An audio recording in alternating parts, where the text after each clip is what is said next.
Hi all, welcome to cricket mania. Akash Deep ബുധനാഴ്ച Lucknow super ജയൻസിൻ്റെ ടീമിൽ ചേരും.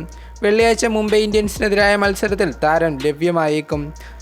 ഓസ്ട്രേലിയയിൽ നടന്ന ബോർഡർ ഗവാസ്കർ ട്രോഫിക്കിടെ നടുവിന് പരിക്കേറ്റ ആകാശിന് 2024 ഡിസംബറിന് ശേഷമുള്ള ഒരു മത്സരം പോലും കളിക്കാൻ സാധിച്ചിട്ടില്ല.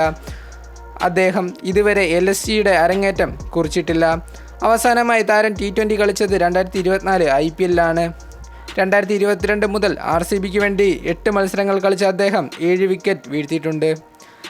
IPL 2025 മെയിൻ പേസ് ബോളേഴ്സായ മൊഹസിൻ ഖാനും മായങ്ക് യാദവും ഇല്ലാതിറങ്ങിയ ലക്നൌവിന് പേസ് ബോളിംഗ് യൂണിറ്റ് ഒരു തലവേദന തന്നെയാണ്. ആകാശ് ദീപിൻ്റെ തിരിച്ചുവരവ് അവർക്ക് വളരെ ആശ്വാസം നൽകുന്നു.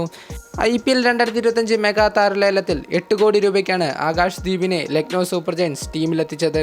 എന്തായാലും അടുത്ത കളി താരം MIക്കെതിരെ ഇറങ്ങുമെന്ന് നമുക്ക് പ്രതീക്ഷിക്കാം. ഇതുപോലുള്ള പുതിയ ക്രിക്കറ്റ് അപ്ഡേറ്റ്സിനായി മറക്കാതെ ചാനൽ സബ്സ്ക്രൈബ് ചെയ്യുക.